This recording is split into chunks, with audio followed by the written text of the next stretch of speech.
क्या आप यह विश्वास कर सकते हैं कि ऐसी उम्र जब हम और आप खुद को पूरी जिंदगी के लिए तैयार करते हैं, या जब हम सब कड़ाके की ठंड में रजाई में दुबके रहते हैं और जब बरसात के दिनों में नम हवा अलसाकर हमारे दिमाग पर नशे की तरह छा रही होती है। जीवन के ऐसे नाजुक पड़ाव पर किसी युवा ने आंखों में स्वयं कुछ बड़ा करने के सपने लिए रोज 16 घंटे काम कर 360 करोड़ से भी ज्यादा की कंपनी की नींव रख दी हो।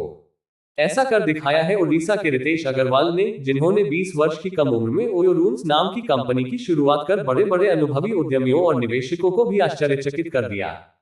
ओयो रूम्स का मुख्य उद्देश्य ट्रैवलर्स को सस्ते दामों पर बेहतरीन मूलभूत सुविधाओं के साथ देश के बड़े शहरों के होटलों में कमरा उपलब्ध कराना है।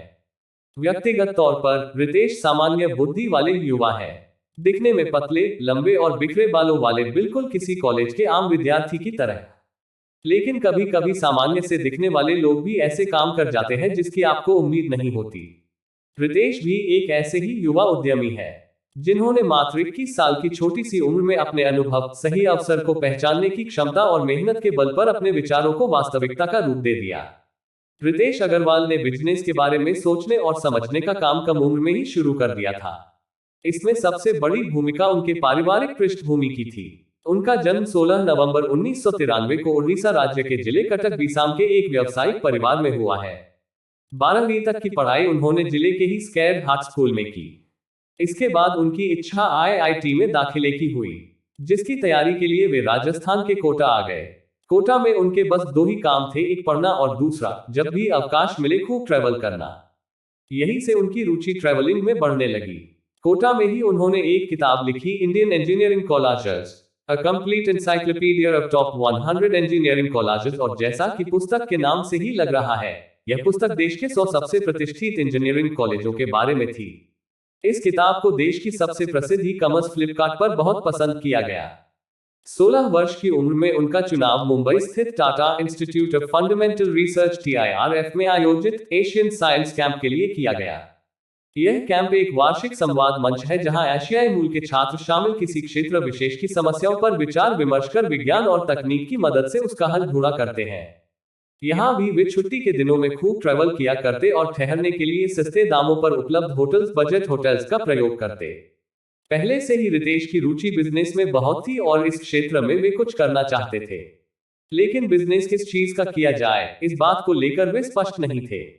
कई बार वे कोटा से ट्रेन पकड़ दिल्ली आ जाया करते और मुंबई की ही तरह सस्ते होटल्स में रुकते, ताकि दिल्ली में होने वाले युवा उद्यमियों के आयोजनों और सम्मेलनों में शामिल होकर नए युवा उद्यमियों और स्टार्टअप फाउंडर्स से मिल सके। कई बार इन इवेंट्स में शामिल होने का रजिस्ट्रेशन शुल्क इतना ज्यादा होता कि उनके लिए उसे दे पाना मुश्किल हो जाता, इसलिए कभी कभी वो इन आयोजनों में चोरी चुपके जा बैठते। यही वो वक्त था जब उन्होंने ट्रैवलिंग के दौरान ठहरने के लिए प्रयोग किए गए सस्ते होटल्स के बुरे अनुभवों को अपने बिजनेस का रूप देने की सोची। ORAVEL स्टेज से की शुरुआत। वर्ष 2012 में उन्होंने अपने पहले स्टार्टअप ORAVEL स्टेज की शुरुआत की। इस कंपनी का उद्देश्य ट्रैवलर्स को छोटी या मध्य अवधि के लिए कम दामों पर कमरों को उपलब्ध करवाना था, जिसे कोई भी आसानी से ऑनलाइन आरक्षित कर सकता था। कंपनी के शुरू होने के कुछ ही महीनों के अंदर उन्हें नए स्टार्टअप्स में निवेश करने वाली कंपनी वेंचर नर्सरी से 30 लाख का फंड भी प्राप्त हो गया। अब रितेश के पास अपनी कंपनी को आगे बढ़ाने के लिए पर्याप्त पैसे थे। उसी समय अंतराल में उन्होंने अपने इस बिजनेस आइडिया को थेल फेलोशिप, जो कि पेपल कंपनी के सह संस्थापक पीटर थेल के थेल फाउंडेशन द्वारा आयोजित एक वैश्विक प्रतियोगिता है के समक्ष रखा। सौभाग्यवश वे इस प्रतियोगिता में 10वां स्थान प्राप्त करने में सफल रहे और उन्हें फेलोशिप के रूप में लगभग 66 लाख की धनराशि प्राप्त हुई। बहुत ही कम समय में उनके नए स्टार्टअप को मिली इन सफलताओं से वे काफी उत्साहित हुए और वे अपने स्टार्टअप पर और बारीकी व सावधानी से काम करने लगे। लेकिन पता नहीं क्यों उनका ये बिजनेस मॉडल अपेक्षित लाभ देने में असफल रहा और ORAVEL स्टेज धीरे धीरे घाटे में चला गया। वे परिस्थिति को जितना सुधारने का प्रयास करते, स्थिति और खराब होती जाती और अंत में उन्हें इस कंपनी को अस्थायी रूप से बंद करना पड़ा। वीडियो पसंद आया तो वीडियो को लाइक करें और अभी तक हमारा चैनल सब्सक्राइब नहीं किया तो सब्सक्राइब करके बेल नोटिफिकेशन को ऑन कर दे, ताकि हमारी वीडियो सबसे पहले आप तक पहुंच सके।